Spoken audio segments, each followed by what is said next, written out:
Well, hi, everybody, and welcome to another adventuresome, hopefully, episode of Faith Greater Than Fear. And we are always so blessed to have guests who come on and share their journey as followers and faithful lovers of Jesus, to share their station in life, what they're doing, what God's teaching them, their families, and the ministry or business they've been involved in, and the lessons they're learning, take us on a journey with them. And so today I've got a good friend of mine, Jordan Howerton. Welcome, Jordan. Thank you so much, Mike. Glad to be here with you guys. Yeah. We have been able to connect on the stage at various conferences, travel to Africa together, know some mutual family connects and colleagues and so forth. So tell us a little bit more about your fam. Tell us what you do in life and ministry right now and where you're at. I have been married for coming on 12 years to Megan. We have 4 kids, 7 and under. So our house is a little crazy in these COVID-19 times, have been for a while. So I'm the lead worship pastor at Christ Church of the Valley here in Phoenix, Arizona. I have been here in this role for about 4.5 years. I've been a part of the church through contracting or through my pastoral position here for over 6 years now. So been a Phoenician. Before that, I went to Ozark Christian College in Joplin, Missouri. I was in ministry in Joplin, both in the local church and then also touring full time for a number of years before my wife and I made the 1,800-mile trek to Phoenix, Arizona with our young family. So we've been here for a while. And what I do in regards to the lead worship pastor role is I get to be the pastor of the worship pastors of our church. Our church has 10 campuses around the Phoenix Valley. And so I get to steward that team and speak into that. And it's a blessing. So much fun to get to do. Well, I love your family. I appreciate the extended family and your heart for ministry. You've poured some of that, not just in what you do locally, but even internationally, like I said. And I know you have a heart for that, of just helping people learn how to lead and worship. But that's what we want to camp in on here, is as we think about churches all across our country and literally around the world, learning at this regathering posture and so forth. What do you feel and what are you learning as people come into a public sense of worship, of how you want to do that? What's going to be different? What's going to be the same? Oh my goodness. I think that's a really, really great question. I think that a few things are going to be different. I love that you pose the question that way. What is going to be the same? Because I do think that we have a tendency to live in extremes, right? It's either all going to be different or it's all going to be the same. And we've heard a lot this conversation around the new normal. What is our new normal going to be? That's a phrase that I've heard so much. And the answer is, unless we are already gathering in the same room as other believers, we don't know. I think that that's the first thing that I've learned as a leader in this season, is that you have to be willing to admit that you don't know. And there is a lack of control in admitting that I don't know. When are we going to regather again? I don't know. There's a lot out of my control that I have to just honestly submit to the authority of the providence of God. And it's interesting that as a leader in the church, where that should probably more regularly be our posture, right? Not this, I'm going to hold on to whatever it is that I've been gifted to, and I'm going to own my team, or I'm going to own my ministry. But it causes us to take our posture like this and say, God, this was actually never mine to begin with. I'm just a conduit of your love and grace. I'm just stewarding the giftings that you've given me. And so whenever I take this type of posture, I say, whenever somebody asks me a really hard question, sometimes the answer just has to be, I'm not going to try to manipulate the situation or make things happen the way that I want them to. I'm just going to say, I don't know. I want to invite you to come trust God with me. And I think that that's something that's going to be different when we gather together for our corporate worship times in the same room, is that there is no longer the amount of time that we've had separated gives us the opportunity to be stepping into a new normal together, right? it doesn't matter how long you've been following Jesus, or if this is your first time in a church service. We are all taking one step at a time in this new journey together. And I think that that's one of the greatest gifts that a worship leader could be given whenever they're trying to steward the moments that God's entrusted us to steward, whether it's one song or 3 songs or 5 songs, whatever the look of your church is. I think that we have to be intentional to have a posture of walking alongside of people as we're worshiping with them, as we're leading them in worship. I have this phrase with a lot of our worship leaders, where I say, I want worship leaders on our team. I don't want song leaders. And there's a difference between the two. A song leader is somebody who can get on a stage and they can sing like crazy. And to be honest, there are a lot of those people out there. You could pretty much hire whatever song leader you want for whatever church it is that you're stewarding. But to have a worship leader is to have somebody who is taking into account the stories of the people that they're leading. They're intentional to step into the narrative of the life of the church that they're serving. And they're seeing where it is that they can go from moment to moment, not just from song to song, but saying this is the season that our church or our community or our city is in. And these are the moments that I want to lead us to interact with the living God in these times. And I think that us doing that together, I think sometimes as worship leaders, we can stand on this spiritual hill and we've prepped for the weekend. We've rehearsed. We know what songs we're singing. We know where we want people to go. And we kind of stand on this spiritual hill and we're like, come on, everybody, catch up to where I am. I'm up here and I'm having this vertical connection with the Father, and my horizontal connection with the people. Love God, love others, right? We've heard somebody very integral in our faith say that. Love God, love others. The love God is pretty easy for us because we spent so much time prepping for this moment. The love others component of what it means to be a worship leader actually looks like this. I'm loving down. Loving down doesn't do much good.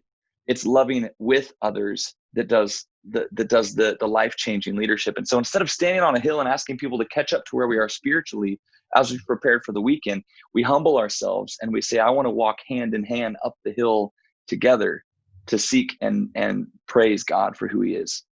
Wow, really good. Several things. One, I had a Ukrainian brother that said, to your first point, when you were saying a couple of minutes ago, he said, we didn't know that we didn't know. And now after the pandemic, we know that we didn't know, to your point. The second thing I visually was looking at when you talked about this, hey, we're in this community of going together into the unknown, is thinking about the Israelites in worship as they were marching. There was worship. They didn't know why they were doing what they were doing. They just knew they were to obey, and they were together. It was the civilian and the military and the priests all together as one in this regathering around the walls, then to see this fabulous thing that God was going to do. That was the kind of picture I was having as you were describing eloquently that. What do you tell particularly the worship folk in our church Big C? How do you prepare for that? You said, okay, understand where our church is and understand the people. Unpack the people part even a little bit more, or the church part too, about here's, in order to get ready in your heart to lead in that worship, here's some things you probably want to consider. That's great. That's a really great question. I always tell our team it's people over performance. I desire so much for us to be getting in the lobbies, right? And that looks different now. It does. But I want us to be intentional with community as it is that we're leading. And so, part of that is getting to know the people that you're leading, the rooms that you're leading, shooting some text messages out to the people that you're going to be contributing to. There's a reason that there's a difference between a hired gun who's going to come in and sing a song really great and a worship leader who's going to have a relationship. They can look out over a room and they can say, I know that couple. I know that young man or that young woman. I know that person standing in the back, and I know a little bit about their story. I can effectively lead them where it is that God is prompting me to lead them better when I know the narrative of the people that I'm leading. And so that's what I think is so cool when you look back on that story, like of the Israelites. We know the narrative of where they've been, of what it is that God has done in their history to that point. And then we see the steps that God is leading them to, and we can see the entirety of the narrative. We know that because we've read the history of what's happening. And I think now more than ever in our world, understanding the narrative of the people that we're leading is so important.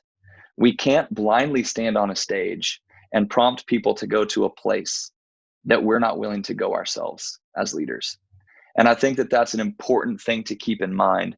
Am I leading people to a place that I'm not willing to go? Or am I the one that's leading the charge going to the place that I'm leading people? Great. And I was just thinking as you were sharing about how it would be good not only just to text message or have those ears open to talk to people. What is your faith journey right now? And on the other side, what's the fear? Because worship does this beautiful thing when it pulls us in community with God. Fear just kind of like darkness just dissipates, doesn't it? I mean, when Yeah. the worship is connected to God, the faith, like sunlight, just dissipates that darkness and that yuckiness and that unknowingness, and almost saying, "Hey, I don't know, but that's okay." Yeah. And so that's going to be so key, is this personal and corporate worship that will drive out all the narrative of the fear that's been around, the fear of loss of job, fear of someone I love dying, fear of am I going to get employment back, the fear of how I'm going to pay the bills, the fear of the racial, am I going to say something wrong, whichever side I'm on that fence, the fear that I don't know, the fear of how long is this pandemic going to last, and so much more. Talk to us about what you see as the opportunities in the church of CCV size for the new, I call them pre-followers of Jesus, the seekers, the checker-outers, the ones who were on the spiritual fence for a while, and now they're closer than maybe ever. How does that regathering and worship help them? I don't know of a better example of community than a bunch of people standing in a room together, singing in faith to the one who has and holds tomorrow. And they're doing that together. Think about I mean, like bare bones. Think about the vulnerability that goes into opening your mouth and singing out loud in a public setting.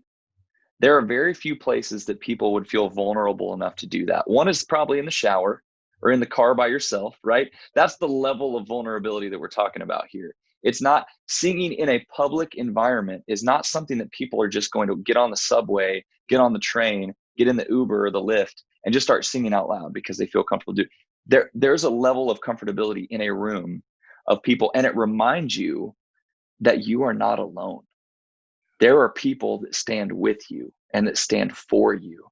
And I think that there is not much more attractive to, as you said, a pre follower of Jesus, or honestly, it doesn't matter the spectrum of spirituality, to know that you are not alone coming out of the season that our world has come out of. Probably was just as important a year ago. It's just heightened now more than ever. The fact that you are not alone, the God who created the universe created you in his image. He is with you and he has never left you. To sing songs that remind us of his goodness, which is really what worship is, right? It's us remembering who God is and us celebrating who he is. That's really what the core aspect of our public display of worship is. And to be able to do that with other people is this common reminder that we serve and we sing under the banner of Jesus Christ, the resurrected King. And we do that with brothers and sisters who are not perfect, but who are vulnerably standing in this space with us together. And when I know that I'm with somebody else, I can take my next step. I don't have the strength, but God has given me the strength through the community of people that are around me. And I think that that is just as attractional, if not more so, for people than ever before. Right on. Yeah. I think of, as you're talking again, my mind runs and does that, right? I think of John Piper's quote about mission exists because worship does not. The church is on mission. It never changed, but it has gotten heightened. And as a result of it, I just think the critical piece is going to be this element of our personal and corporate worship. Well, I could talk a lot longer here, but we want to be sensitive to the audience's time and your time. What lessons have you and Megan personally said these have gotten highlighted that you're going to go, I don't want to lose these? And or any then as a staff that you're starting to discover, to share with our audience, either those personal lessons you've learned from this lockdown season or from what your staff and your colleagues have shared in the last couple of weeks. This is what we've learned as a group of ministry pastors. Gosh, that is such a great question. My wife and I have learned patience. We have learned grace. I would say overarchingly two things I have learned. One is that, the Colossians passage, but more exemplified recently, that God truly is in all and he is through all. Eugene Peterson talks about in his book, Christ Plays in 10,000 Places, that we can look at a sunset or a sunrise and we can see God.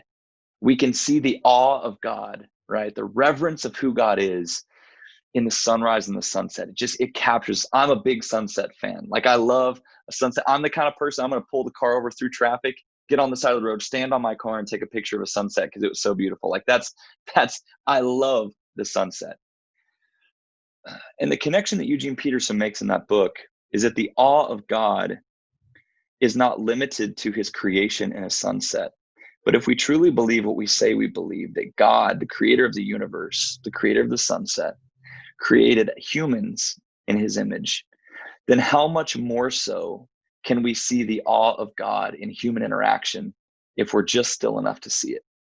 When you hold a newborn baby, or when your 1-year-old takes their first steps towards you, the awe of God is just as present in those moments as in as in a sunset that is setting. The thing that gets us caught up in that is that a sunset has never hurt me. A sunset has never said anything that hurt my feelings and caused me to build a wall. Humans have. And so I'm more reluctant to see the awe of God in human interaction. But if I strip back and I pause and I reflect on how it is that God has revealed himself to me through human interaction, I see that God is present and active, and his awesome display of power is on display within the human interaction that I have. And so I think that busyness and urgency are really lonely companions. And I think that we've befriended them too often. And I think that just slowing down a little bit has really helped my wife and I see that we're not going to befriend urgency and busyness as much moving forward in the name of ministry. But we're going to choose to rest. And that's the second thing is the importance of margin and of rest. Mike, for some people in ministry, this has been a downtick in busyness. For others, this has been kick it into overdrive. And just to be honest, man, like I'm tired. I'm tired. There are a number of people on our team that have just been going nonstop. The meetings hit an uptick. They didn't hit a downtick. The urgency hit an uptick, not a downtick. There is no way that I would have been able to make it through this season if I did not prioritize Sabbath. And I think that is, I've heard people say, yeah, but ministry goes in seasons. Some seasons are really busy and some seasons aren't as busy. And you just take advantage of the down seasons and then you can live through the up seasons. I agree with that to an extent. But if we don't prioritize a day to actually unplug, in the 10 Commandments, what it takes up the largest chunk of scripture to explain to the Israelites. It's not murder, it's not stealing, it's not adultery, it's the Sabbath, right? And I think that in our culture, oftentimes the hustle and the grind and the busyness, you're exemplified the more that you say that you're burning and it's really hurting right now in ministry. You're not valuable to anybody if you're burnt out. So ask God to do more with 6 than you can with 7. That's what I'm learning more and more all the time to do, is to find the day. If it's not worshipful and it's not restful, I'm not doing it. I'm not a slave to my phone and I'm not a slave to the urgency or the busyness. If it was so important that you had to get a hold of me, it can wait till tomorrow. Those are two really big things that I have learned or doubled down on learning in this season. No worship leader is worth anything if they're burnt out. We have to maintain our inspiration through the Holy Spirit connected to the Father. Great words. I want to thank you, Jordan, for sharing and letting us peek into your life, into your heart. And thanks to Megan as well. So we heard from our brother in the homes that patience, from the aesthetic, just being in awe of people and God's creation. And then let's thank him for the wisdom of building in, if we'll take it, the Sabbath. And understand that we don't become better and more valued because we're busy. That is just not where our value to God is. And so for all of you today, I want to thank you for kind of peeking in, staying with us to hear from Jordan and his heart. And I hope that if you've enjoyed this, that there's probably others that do too. So share it with others through your social media channels, would you? Or just give them a call and just be a friend and love some people this week in community. And so from all of us here at GNPI in Joplin, Missouri, and with our good friend Jordan Howerton there in Arizona, we want to thank you for listening to this episode of Faith Greater Than Fear. Blessings to you. Thank you, Jordan.